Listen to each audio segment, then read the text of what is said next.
This is Bliss Oasis. Change your thinking, change your life. Number 5.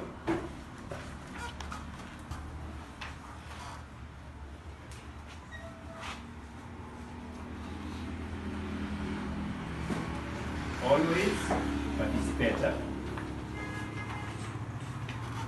Always participate. This is why I decided to work with SAIDA Community Library to improve the reading culture and general interest level in my community because of the challenges I faced when I was a student and how I really, most of the time when we were in school, we will look for books to read. We will compete with my colleagues reading storybooks and novels. So we will travel. We will not really traveling in a car, but walking by foot. We'll travel by foot very long distances looking for books from our relatives or from those people who are somehow well off. They will give you a book they have used and then you'll come and read and narrate the story to your colleagues. That really motivated me to have a space, a community space where young people could come and access books, or if they are not able to come, I will bring the books with me to them so that they can able to also be.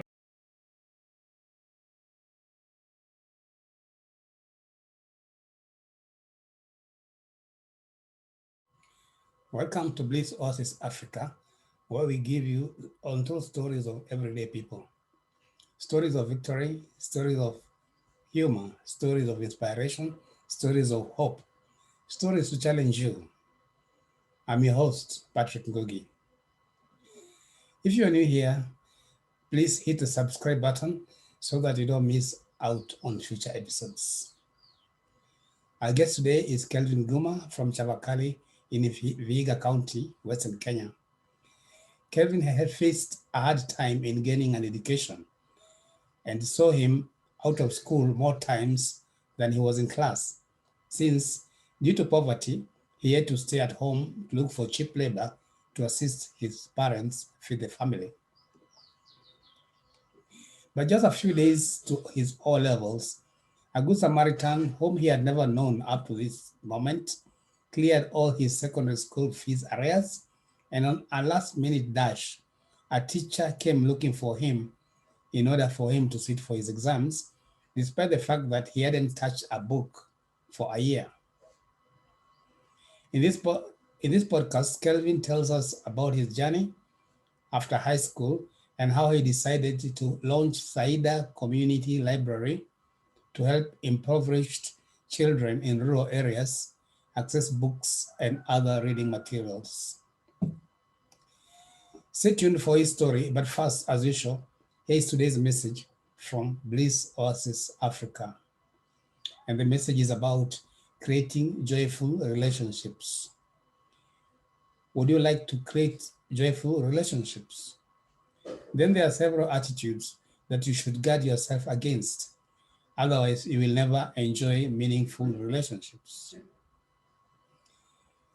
What to avoid include blaming and complaining, expecting others to make you happy, trying to change, fix, or convert others. The more you focus on the unwanted aspects of others, the more unwanted aspects you will elicit from them. When your happiness or unhappiness is dependent on the behavior of others, then you give up and away both your powers and your freedom. If you need others to change in order to feel good or happy, you are looking for happiness all in the wrong places. You should accept them as they are and perhaps get to understand why they are the way they are. Remember, if you want to change the world, start with yourself. Thank you. Now let's sit back and listen to our interview with KELVIN GWUMA. Karibuni. Welcome to Bliss Oasis Africa, where we give untold stories of everyday people. A few episodes back, we spoke about mashinani, vitabu mashinani, or something like that, where somebody goes out there to collect books in order to give it to the destitute people, children who are really looking out for books. And these are mainly impoverished people or families of children from impoverished families who do not have material to read. And apparently we have a lot of organizations like this which go out there, get books so that they can be distributed, or we can give a chance to young children who may not necessarily have had an opportunity to get these books, because books are very expensive. And today we are lucky to have KELVIN GWUMA, all the way from Western Kenya, who will tell us his passion about what he does. But first, he's going to introduce himself. He'll tell us his background and how his passion started, so that he does what he does. So welcome, KELVIN. Okay, guys, my name is KELVIN GWUMA. Yes. I come from Vihiga County, that is Chavakali. I was born here 30 years ago. I schooled in a local school. Education was a difficult road because we didn't have access to books. But I'm proud of the journey. I'm proud of the challenges that I faced when I was a kid, because they inspired me to do something for myself and the community. Let me talk about my schooling in high school. It was of great challenges. Most of the time I was sent home to go and bring school fees, and it kind of made me feel different from others, that is. And in my Form 4, I didn't sit. I actually went to do my Form 4 exam, but I never sat in class that year. Miraculously, somebody registered me and paid all my school fees when I was at home. I didn't know. So nobody bothered to tell me my school fees was cleared. So I was home until the day the exam started, and that's the time I was called upon to sit for the exam, the national exam, that is. So to clarify things, did your challenges in education start when you're still in primary school? Yeah, they did when I was in primary school, since my parents were not able to provide for me learning resources. And education was more of a luxury to us. It was not a basic need, because we had very pertinent issues that required their attention. Unlike going to school or going to buy a book to read. Yeah. And So, in secondary school, it wasn't. Yeah. So in your primary school, in your school, or let's say in your class, were you kind of the only person or the only student or people who are having these challenges, or you are among a number of them? No, we were many. Most of my community, we are not so. Chavakali residents are not really doing well. Poverty level is around 62%, that is. But the only hope we have is the education. But again, we don't invest so much into education because our parents are not able to give us the quality education we need. Yeah. And that was a challenge in the community then. So the only thing they do is subsistence farming and small-scale businesses, which don't pay much. Okay. And given that our public schools, it's like survival for the fittest. So whoever is determined. When I was schooling, we used to pay some money, and it was the teachers used to shield us in primary school so that we at least attend classes. So we did well in primary school. Yeah. So during that period, what did you lack? Okay, there was not much school fees, but the resources you're talking about, what resources were these in class that you could afford? Books? In resources in terms of books, resources in terms of uniform, in terms of paying school fees. We had school fees. Okay, Kibaki had made things easy in 2003, but again, we still had to pay some money. We still had to pay for lunch. We still had to pay for the tuition and other fees and charges in school that time. Okay. So it was quite hard for me and the others, actually. It was not just me in that particular time. we would really struggle to make end meet. We didn't have even lunch. Sometimes we would go the whole day without eating, and probably we might only take supper or dinner for that case, and we will not take breakfast and lunch. Wow. And you can understand learning without a meal. I can challenge, understand. yeah. And so you went throughout your primary school that way. What happened that you are class 7 or class 8 when you did your exams? What? Throughout your primary school, it was like that. How did you fare my primary school. How did you fare in your final examination in primary school? In my primary school, I scored 299 marks out of the possible 500, which was a pass for me, because given the struggle, it was not that easy. I wasn't expecting to pass anyway. Okay. I was an average student. I was not quite bright in school, but I was an average student, yes. All right. So you went to high school, secondary school? I didn't go to the secondary school that particular time because I didn't have money. Oh, yes. So I had to stay at home. I had to stay at home for quite a long time, the whole year actually. The following year, okay, for a whole year, and this year I was doing income generating activities like getting small employment here and there, just to earn an income to sustain us, both me and my parents, so that we can get at least some food to eat at home with my siblings. So in 2006, that is, I was lucky to go to a secondary school, a local secondary school. It was a boarding school. That's when and when I went there, that's when I good Samaritan paid for you. Yes. Somebody paid for you. Yeah, that's when I got. My father took me to the school. When I got there, and the deputy liked me because of my performance.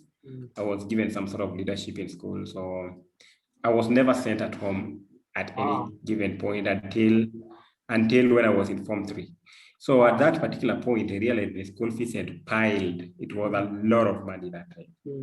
So I was to be sent at home because my deputy, the deputy who used to favor me, had gone for a transfer. He was no longer there. Yes. And the new guy wouldn't understand. So each and every Friday, it was a day of embarrassment for me on the parade, because they would call me. I'll go around in the latrines and go back to class. I wouldn't go home because I knew going home was equally just leaving school, like dropping out of school. So I will do that several times. But something that changed everything is when I came back for Form 4 the following year. They did send me at home, and they took my books, they took my belongings, generally the boarding section stuff. They locked them in the store, and they told me to go at home. So that was it. I came at home, and we had no community space to read in. And like I told you, we were doing cheap labor to get some money. So that was another opportunity for me to do labor. The entire year I didn't touch a book. I didn't sit with my friends because of that inferiority. I thought, why should I sit with them? Because I amount to nothing anyway. They are educated and I'm not. They have reading resources and I do not have. So when I was told I'm supposed to do the exam, of course I went. I wasn't ready to do the exam because I had not touched a Form 4 textbook. I never sat in class to learn anything related to Form 4. And I did the exam and scored a D+. D. I was also D+. It was an average score.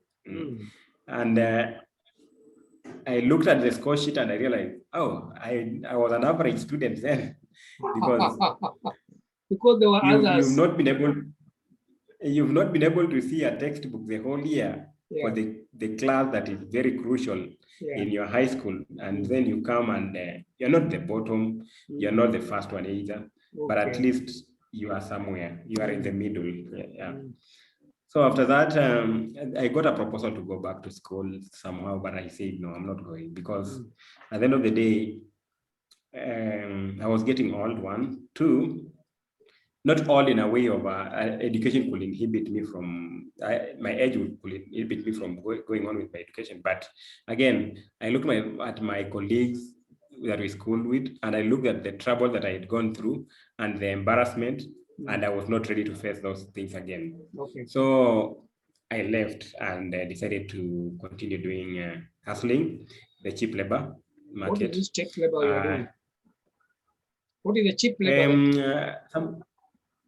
Digging for people, I mean, planting maize or planting trees or working in nursery. So nurseries, tree seedling nurseries. Yeah, you are saying it is cheap labor. So how much are you being paid? We were being paid, the other time we were being paid 100 bob. The other time we were being given food for money for our work. You are given 2 mandazis or chapatis for that case, and that is it. You've been paid for the day. Yes. Wow. And this 100 bob was for every day, for each day. It was just for like 100 bob was for that particular day you worked. You have to work hard. Okay. Because you wouldn't be paid if you are not you've not worked, that is. Yeah. Okay. And this 100 bob was not just that a guarantee. And sometimes this guy will give you food and tell you I've paid you, go home. And there's nothing you can do about it. Okay. And now when you went to do your Form 4, had you paid the required fee? Well, no, I found out that all my money was cleared and I was registered. I think the school just decided to use the information they had to register me after trying to reach out to me, but they couldn't find me. But because the exam was coming and they didn't want a scenario whereby somebody has registered and is not able to come and do the exam. So one of my physics teacher came looking for me. He found me working in a tree nursery plantation. Yes. Yes. So, did you know who cleared the fee for you? Pardon? Who cleared the fee for you? Up to now, I don't know, because I was never informed who cleared the fee for me. I was told it was a good Samaritan. I remember the deputy called me in the office and told me, somebody came here and just cleared your school fees, and that was it. Okay, that's good. That's good. So up to date, I don't know. Actually, it's some of the miracles that I always look up to and say, God loves me, really. Yes. So what happened after that, after Form 4? After Form 4, I continued with the manual jobs. And at some point, I got sales and marketing. I did it for some time. It was quite hard because we were selling the plastic plates to villagers, and the commission couldn't amount to anything more than 200 or 100. And you realize that sometimes you've used more transport than what you are earning. Yes. So I stopped and went to Nairobi to look for a job for at least a month. But in Nairobi, I was living with my relatives because I had no one in Nairobi whom I could relate to. So I had to go there on behalf of my uncle. And when I was there, things were tough for me because I was made the houseboy to do the house chores and everything, while the rest went to work. So one day I just decided, this is enough. I left Nairobi and came back to the village. And when I came back to the village, that's when I met SAIDA Community Library. I started because I had an initiative in mind, an initiative of going to schools and helping kids revise for exams.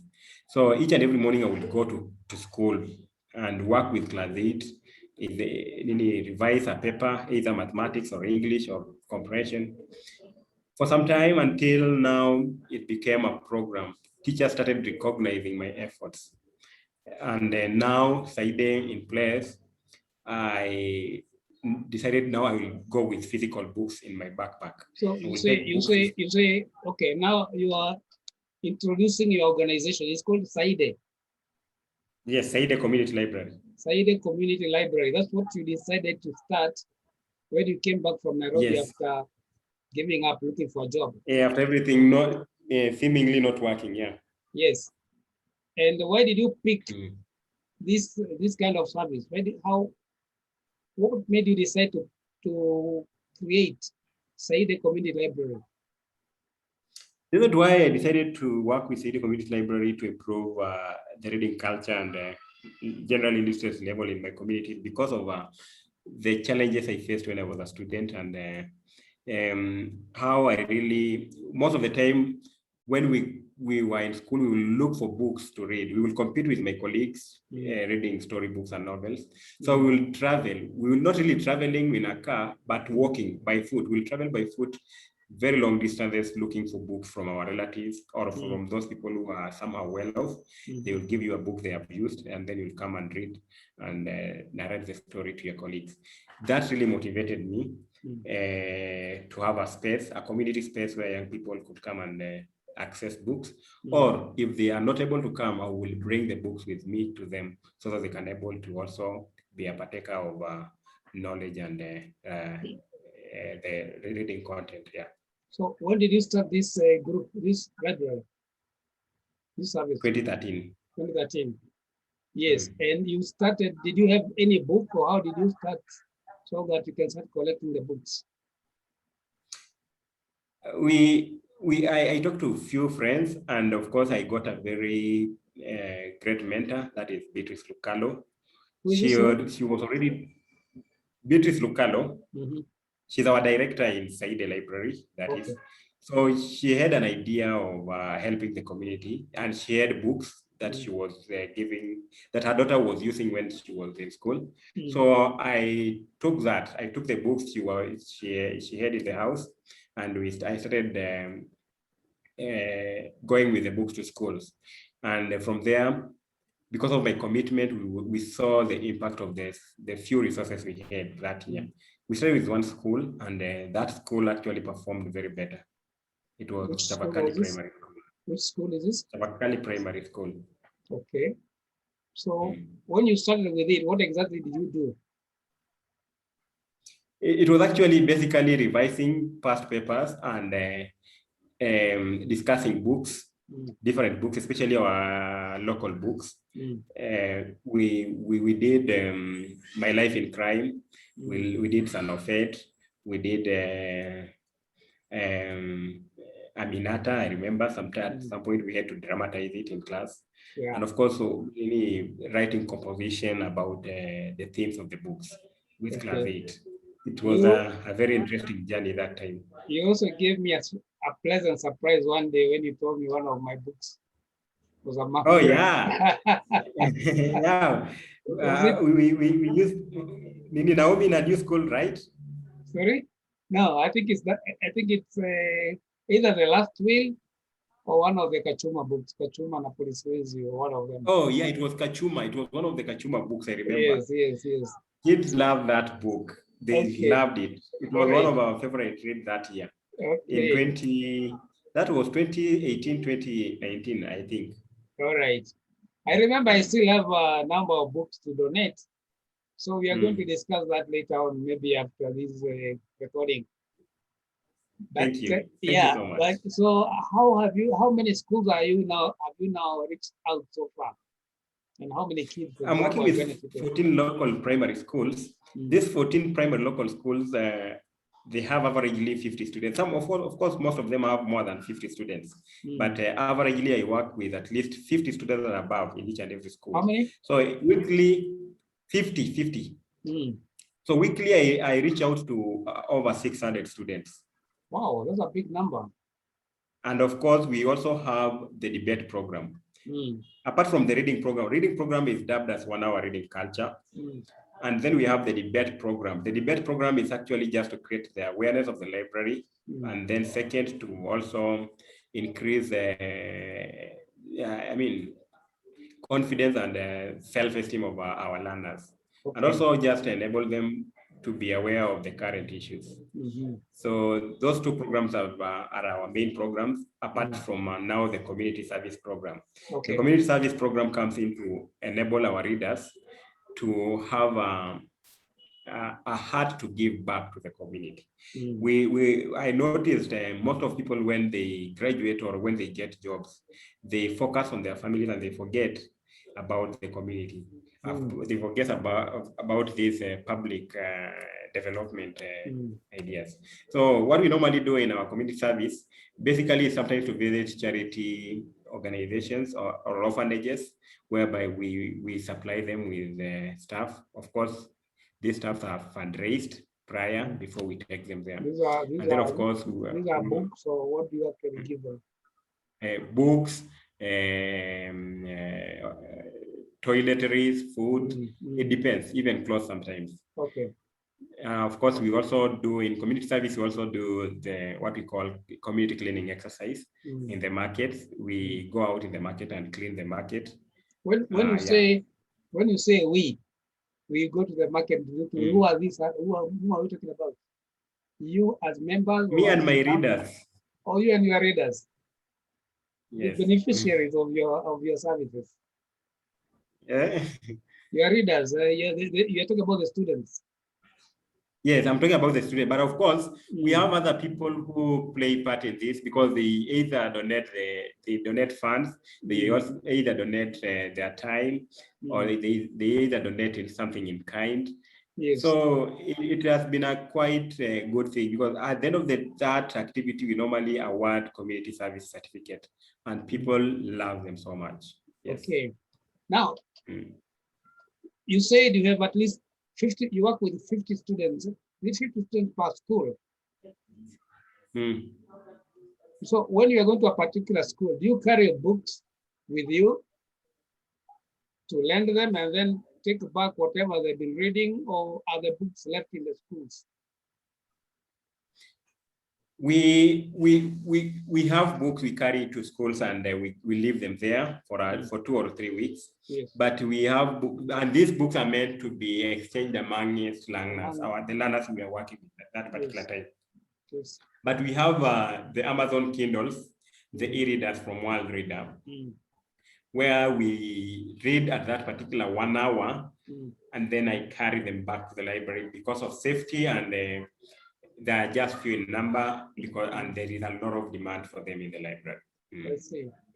So how wide is your area of operation? I don't know what you mean, but I Yes, believe.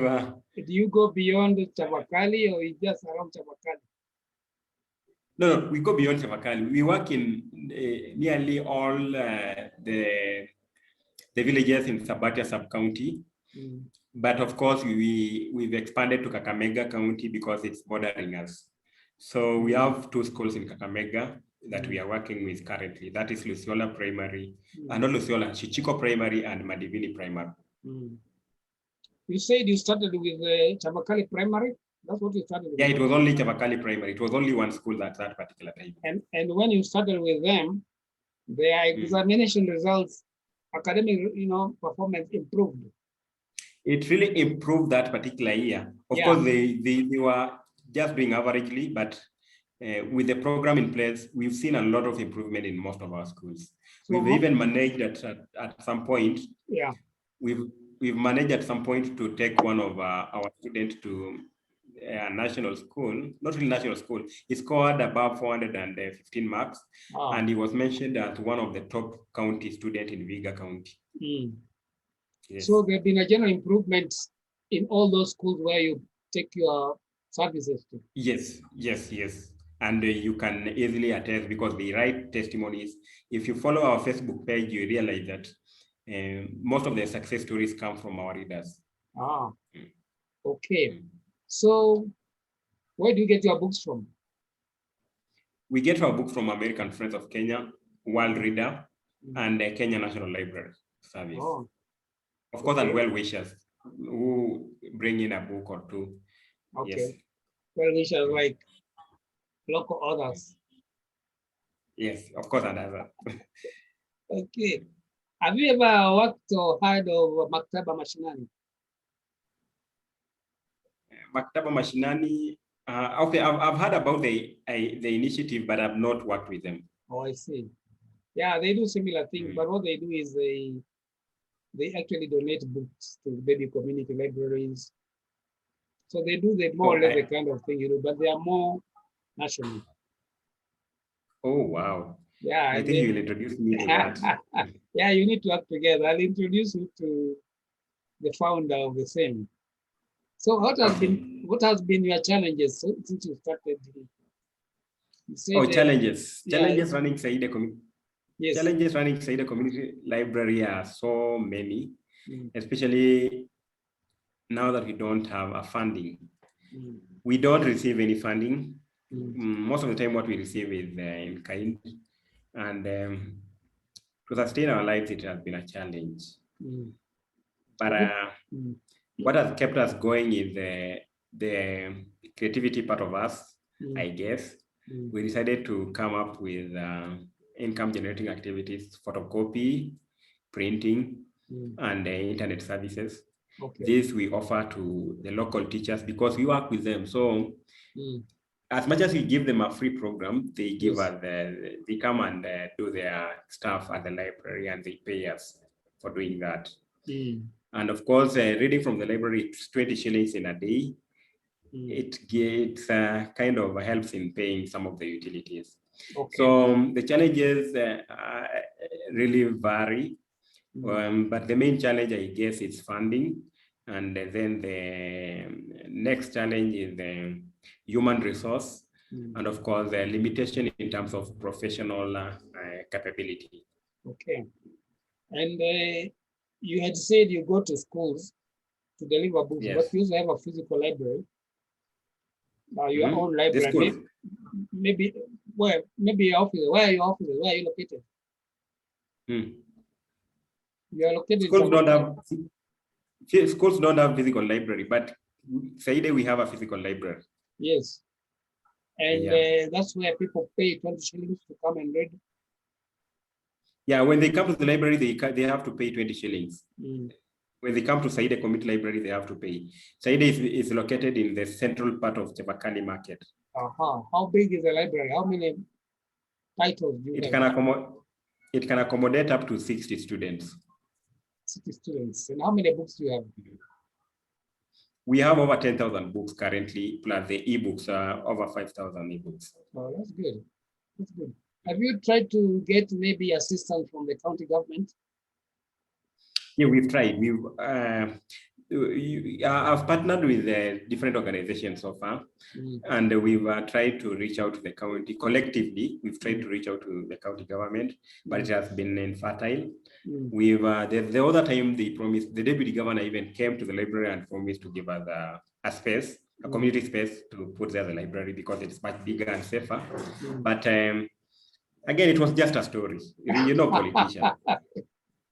When was it? I mean, haven't you followed it up? It was 2018, that is, in 2018. August, I remember. That is 3 years ago. Yes. And have you followed it up? I followed it up. Even today, I met the deputy governor in an event, just today in the morning.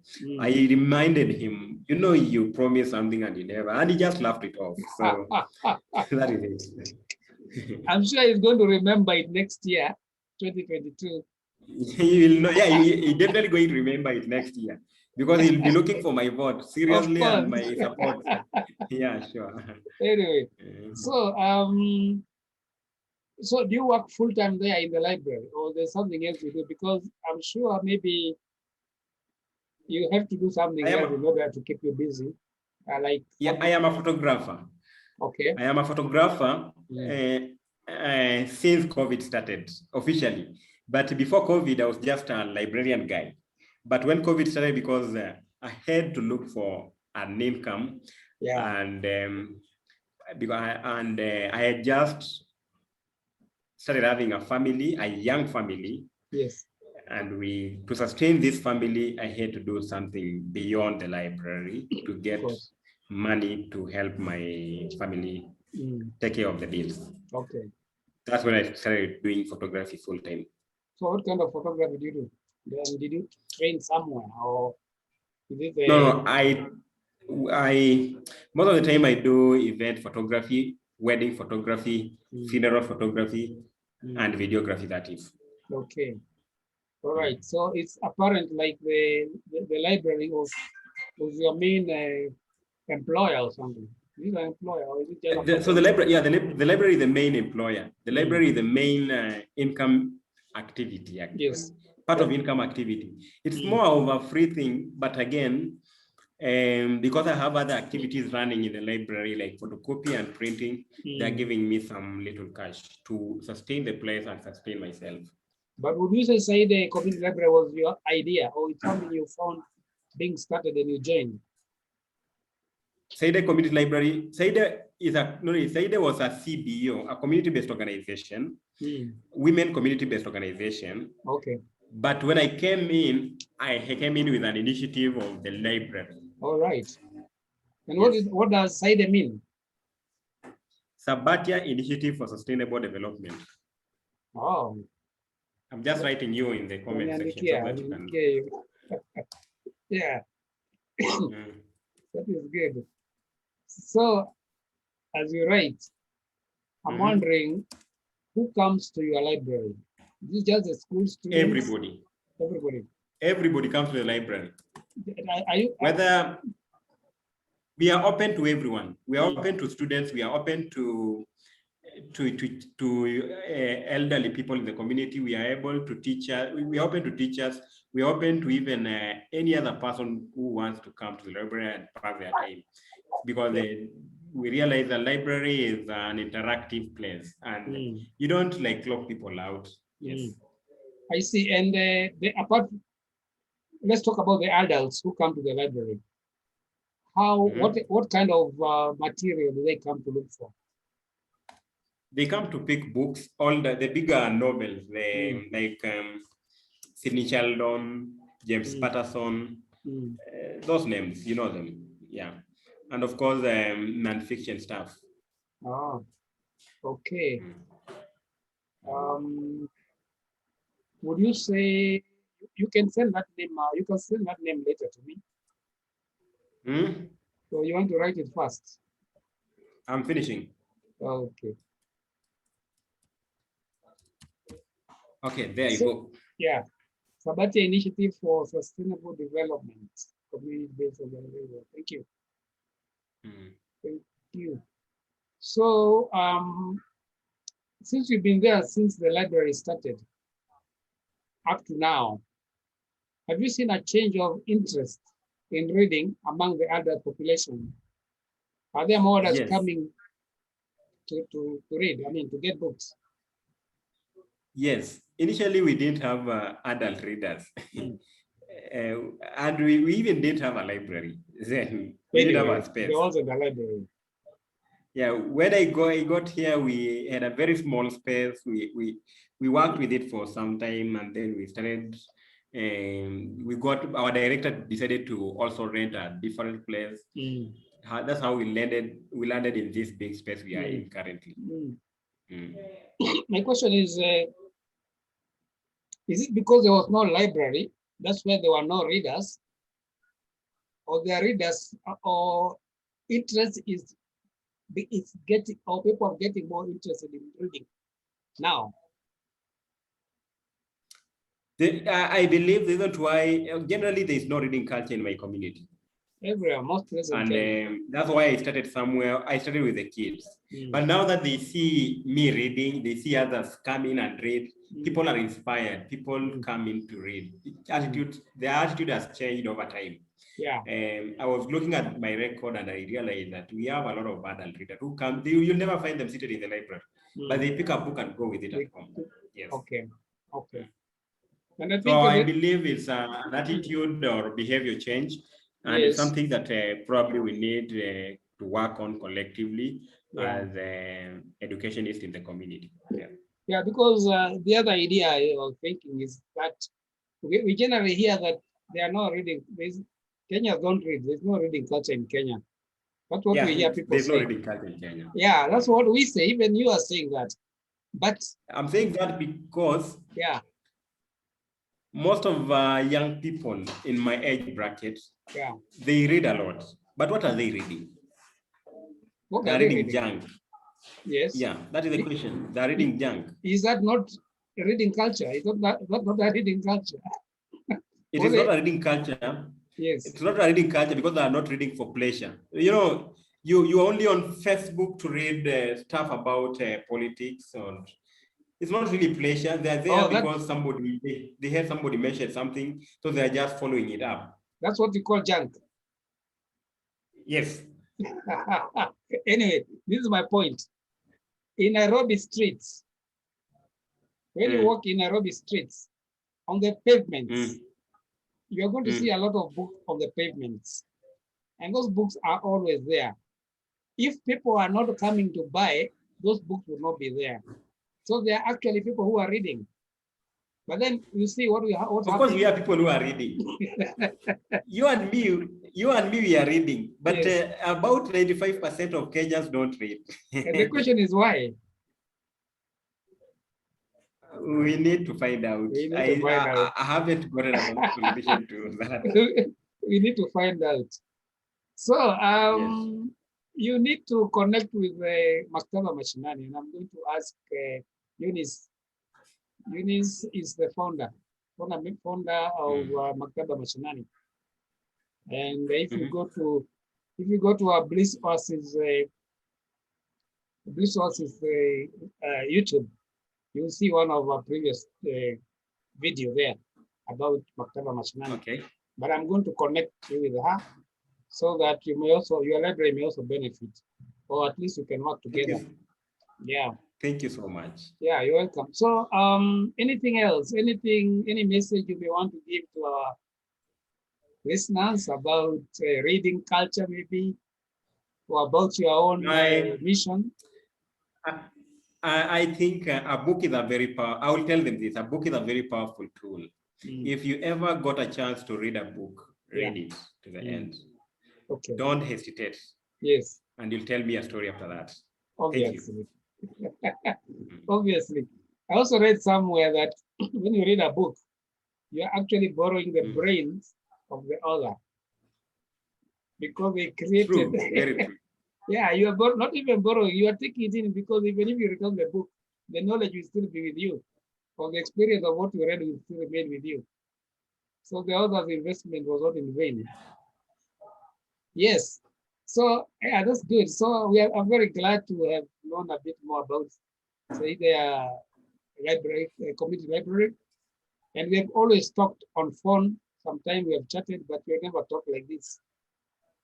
And it reminds me that we are yet to meet so that we can deliver what Bliss. Yeah, we need to meet this year. This year shouldn't go like that. We have met last year, but you know what happened with COVID. I understand. Yes. So thank you very much. And I'm glad you came to Bliss Oasis to tell us your story. And I'm sure many people have been inspired out there. We need a lot more community libraries all over the place, so that people the children and other people interested can come and gain wisdom by borrowing quality material, and so that they can also stop reading junk, as you say. Okay. Yeah, kwa hivyo Kelvin, asante sana, and we'll be meeting soon, I'm sure. Asante sana, Patrick. Good evening. Good evening. Thank you very much, and all the best. Bye. Thank you. Bye-bye. Bye. Thank you for being with us until the end. Bliss Oasis Africa offers the following services: counseling and life coaching, mentorship in creative writing, publishing and consultancy, website development and digital marketing. Please visit us at our website www.blissoasis.co.ke for more information.